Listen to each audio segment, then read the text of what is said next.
So నిజంగా commitments ఉంటాయా? Commitment ఇంకో నేమ్ ఉంది, compromise. Either commitment compromise, commitment compromise అని అంటారు బేసిక్లీ మూవీ ఐ మీన్ ఈ గ్లామర్ ఇండస్ట్రీలో. So what I know is ఈ కమిట్మెంట్లు కాంప్రమైజ్లు ప్రతి చోట ఉంటాయి, నాట్ ఓన్లీ గ్లామర్ ఇండస్ట్రీ. అంటే నేను చూసిన నా పర్సనల్ అంటే నా ఫ్రెండ్స్ ఓన్లీ గ్లామర్ ఇండస్ట్రీలోనే కాదు కదా, బయట కూడా ఉంటారు కదా, ఐటీ కంపెనీలోని డిఫరెంట్ బయట కూడా ఉన్నాయి. కాకపోతే బయట మేబీ 10% ఉంటే మన దాంట్లో 90% ఉంటుంది. That's what the difference is. బయట వరల్డ్ మొత్తం ఇదే ఉంది, దీని మీద నడుస్తుంది బేసిక్ గా. ఈ పడవ మీద అందరు వెళ్తున్నారు అనమాట బేసిక్ గా. సో నేను ఫేస్ చేసింది అని అంటే ఇన్ని ఫేస్ చేశాను.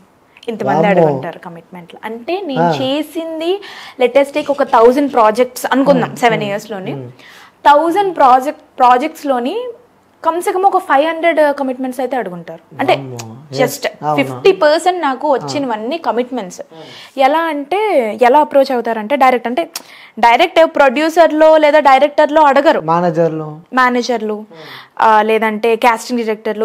వీళ్ళు ఎలా అడుగుతారనంటే, అంటే పెద్ద క్యారెక్టర్ కదా మేడం, అంటే చాలా పే ఉంటుంది, సో మీరు ఆలోచించుకోండి, ఉంటుంది కాంప్రమైజ్లో ఒకలో ఇద్దరితోనూ ఉంటుంది. మరి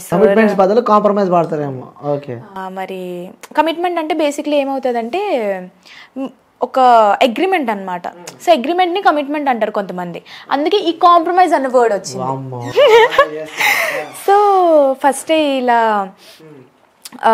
మీరు ఈ సార్ ఐ మీన్ ఏదో ఒక ఎవరి పేరు రివీల్ చేయరు, బట్ ఒక సార్తోనే ఉంటుంది మేడం, మరి ఆలోచించుకోండి, ప్రొడ్యూసర్ సార్తో అయినా లేదంటే కో ప్రొడ్యూసర్ సార్తో అయినా ఎవరో ఒకరితో ఉంటుంది, ఆలోచించుకోండి అని. మీకు దండం దోతా, నేను చెయ్యనురా, నా దగ్గర ఇలాంటి ప్రాజెక్టులు తీసుకొని రాకండ్రా, క్లీన్ వర్క్ ఉంటే తీసుకుంటారా అంటే తక్కువ పోయినా పర్లేదు నేను చేస్తాను అని అన్న.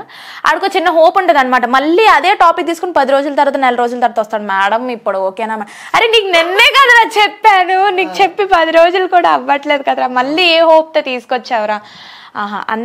మళ్ళా రిమైండ్ చేస్తుంటారనమాట. మేడం ఒకసారి ఆలోచించండి. ఏట్రా ఆలోచించాలి, ఆడితో పడుకోవడం ఆలోచించాలి, దేనికోసం నేను ఆలోచించాలి, ఇలా చాలా డిస్టర్బ్ అంటే ఇరిటేట్ చేసేస్తారనమాట. ఒకసారి నువ్వు అప్రోచ్ అయ్యావు, ఓకే, నీకు క్లారిటీ కోసం అప్రోచ్ అయ్యావు, నెక్స్ట్ టైం నుంచి క్లీన్ ప్రాజెక్ట్స్ తీసుకొని రావాలా ఈవిడికి, లేదంటే ఈవిడ కమిట్మెంట్ ప్రాజెక్టులు చేస్తుందా చేయదని మీకు ఒక ఐడియా రావడానికి తీసుకొని వచ్చావు, నీకు క్లారిటీ ఇచ్చాను, డోర్ క్లోజ్, నేను దాని గొల్లాలు కూడా వేస్తాను, నువ్వు రాకరా బాబు లోపలికి అని చెప్పినా సరే మళ్ళీ ఒకసారి ట్రై చేస్తారనమాట. సో ఆబ్వియస్లీ ఈ కమిట్మెంట్ కాంప్రమైజ్ ప్రాజెక్ట్స్ అన్ని చాలా హైపే ఉంటాయి. సో ఆబ్వియస్లీ వాళ్ళకు చిన్న హోప్ ఉంటుంది. ఇప్పుడు మాకు హైపే అంటే ఆబ్వియస్లీ వాళ్ళకి కూడా హైపే వస్తుంది కదా అల్టిమేట్. సో ఇది హోప్తోని మళ్ళీ తీసుకొస్తుంటారు అనమాట. ఈ రోజుకి కూడా లేటెస్ట్ టేక్ నేను రోజుకి ఒక 3 members మాట్లాడాను అనుకోండి, న్యూ ప్రాజెక్ట్ అంటే ప్రమోషన్స్ అయినా యాడ్ షూట్స్ అయినా దేనికోసమైనా నేను అంటే రఫ్గా 3 members మాట్లాడితే ఆ 3 members ఖచ్చితంగా ఒక్కడైనా అడుగుతాడు, మేడం మరి నేను ఒకసారి ఆలోచించాలి, చెప్పాలి, మీరు వద్దన్నారు కదా, ఇలాంటివన్నీ ఒకసారి కనుక్కొని చెప్తాను మేడం అని అంటాడు. అది మాయం. సో ఆబ్వియస్లీ వాడి చేతిలో ఉన్నవన్నీ అంటే నేను ఒక్కొక్కసారి ఇరిటేట్ అయి చెప్పేస్తాను, మీరు అన్ని కమిట్మెంట్ ప్రాజెక్టులు తప్ప మీరు నీట్ ప్రాజెక్టులు క్లీన్ ప్రాజెక్టులు ఏవి మీ చేతికి రావా, లేదా వచ్చినా మీరు చెయ్యరా అని అంతవరకు ఇరిటేషన్ తీసుకెళ్ళిపోతారు.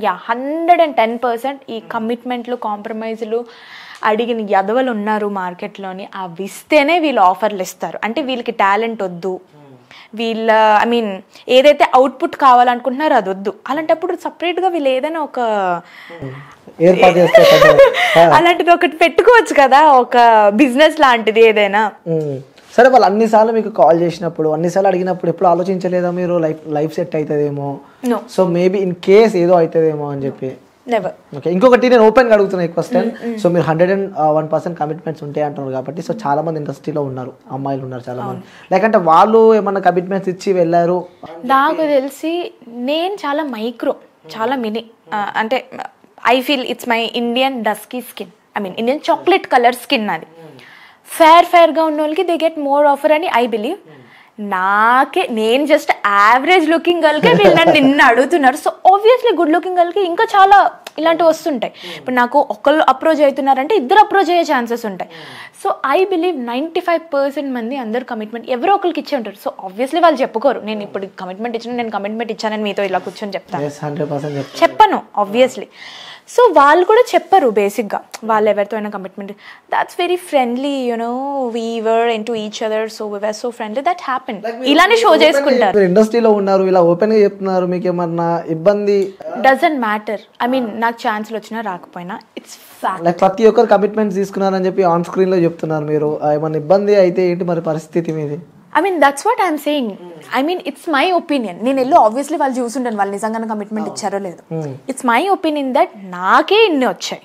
సో ఆబ్వియస్లీ ఇండస్ట్రీలో ఒక పొజిషన్లో ఉన్న వాళ్ళు ఇఫ్ ఎట్ ఆల్ వాళ్ళకి నీట్ అండ్ క్లీన్ వర్క్ వచ్చి ఆ వర్క్ క్లిక్ అయిపోయి ఐ మీన్ హిట్ అయిపోయింది అని అంటే obviously they have a great future. ఎందుకంటే వాళ్ళు ఏ కమిట్మెంట్ ఇవ్వకుండా వాళ్ళ మూవీ హిట్ అయిపోయింది. సో వాళ్ళు చాలా క్లీన్ వర్క్ లో వెళ్ళిపోతారు. ఐ మీన్ నా ఫ్రెండ్స్ అలా ఉన్నారు. I mean latest take Vishika, she is my friend. She have done 2 projects, committee కుర్రోలో ఒకటి అండ్ ఇప్పుడు కోర్ట్ మూవీ ఒకటి. So she have done a very clean project. తనకి ఇవేం ఫేస్ చేయలేదు, 2 హిట్లే. So obviously she'll get nice way. అంటే తన పాత్ చాలా క్లియర్ ఉంది ఇప్పుడు. ఆబ్వియస్లీ ఇవేం రావు, వచ్చినా సరే దొబ్బే అండి నాకేంటి అన్నట్టే ఉంటుంది. ఆబ్వియస్లీ షీ గాట్ 2 hits కాబట్టి. సో ఇలాగా బై మిస్టేక్ అది చాలా తక్కువ లక్ ఉండాలి, చాలా బ్లెస్డ్ అయి ఉండాలి. అందుకే అంటున్నాను ఒక 5% అలా ఉండుంటారు. రిమైనింగ్ 95% అందరూ ఐ మీన్ ఈ కమిట్మెంట్ ఇచ్చుకోకపోతే ఖచ్చితంగా వాళ్ళు గ్రో అవ్వలేరు. అందుకోసమే మీరు ఇక్కడే ఉన్నారు, ఇంకా ఆ కమిట్మెంట్స్ వల్లనే మీరు ఇక్కడ ఉన్నారు, లేకపోతే ఈ టైంకి వేరే స్థాయికి వెళ్ళిపోతున్నారు ఒకవేళ ఇన్ కేస్ కమిట్మెంట్ ఇచ్చుంటే? టు బి ఆనెస్ట్ నాకు వచ్చిన ప్రాజెక్ట్స్ అన్ని కొంచెం పెద్దవి వచ్చాయి. అంటే ఈ కమిట్మెంట్స్ అన్ని వచ్చుంటే అట్లీస్ట్ ఒక వెల్ నోన్ స్టార్ అయితే అవుతుండే. ఒక 1 year అంటే 1 year బ్యాక్ నుంచి తీసుకుందాం. ఒక 1 year బ్యాక్ నుంచి వెల్ నోన్ స్టార్. ఓకే, నేను ఒక రెస్టారెంట్లో కూర్చొని తిన్నా సరే గుర్తుపడుతుండే, అరే ఈ పిల్ల ఆ మూవీలో చేసింది కదా అని అట్లా గుర్తుపడుతుండే. అట్లీస్ట్ మినిమం టు మినిమం నేను పెద్ద హీరోయిన్ అయిపోతుండే అని ఇలాంటి యాక్టింగ్ బాగా అనిపిస్తుందా మీకు? అరే నేను కమిట్మెంట్ ఇచ్చినా అయిపో కదా, లేకపోతే ఇంకా నెక్స్ట్ లెవెల్కి వెళ్తుండేనేమో, ఇంకా ఎన్ని రోజులు ఇట్లా ఈ ప్రయాణం ఇలానే కొనసాగుతుంది. ఇన్ కేసు నేను ఇచ్చింటే ఈ టైం వరకు నా లైఫ్ కూడా సెట్ అయిపోతుంది ఏమో. ఎందుకంటే మోస్ట్లీ మన లైఫ్ సెట్ కావాలని చూస్తూ ఉంటారు ఎవరైనా సరే. అఫ్ కోర్స్ నేనైనా సరే నువ్వైనా సరే ఎవరైనా వాళ్ళ లైఫ్ సెట్ కావాలని చెప్పి కోరుకుంటాం. సో అలాంటివి ఎప్పుడైనా థాట్స్ మీలో వచ్చాయా? టు బి ఆనెస్ట్ ఒక 5 years నుంచి అడుగుతున్నారు మేబీ కమిట్మెంట్ థింగ్. అంటే ఒక 2 years చాలా చిన్న చిన్న ప్రాజెక్ట్స్ చేస్తున్నా నేను. సో అప్పుడు ఏం లేకుండే మైక్రో మినీ అసలు 5 years నుంచి అడుగుతుండే. మేబీ 5 years నుంచి కూడా ఒకవేళ ఈ ట్రాక్ తప్పి ఆ తప్పుడు ట్రాక్లోకి నేను వెళ్ళిపోయినంటే ఖచ్చితంగా ఒక పొజిషన్లో ఉంటుండే. Maybe I mean I'm not sure, but maybe వైజాగ్లో, హైదరాబాద్లో అనలే, వైజాగ్లో ఒక ఫ్లాట్ ఉంటుండే, నాకు ఒక కార్ ఉంటుండే maybe. Yeah that's all. But ఇప్పుడు నేను చాలా పీస్ఫుల్గా ఉన్నాను. నాకు గిల్ట్ లేదు, ఒక రిగ్రెట్ లేదు. అది జస్ట్ ఒక ఆఫర్ కోసం ఒకరితో పడుకున్నానా అన్న ఒక ఇది లేదు. చాలా ప్రశాంతంగా పడుకున్నా. చేసిన చిన్న ప్రాజెక్టులైనా ఓకే, అది నా శక్తితో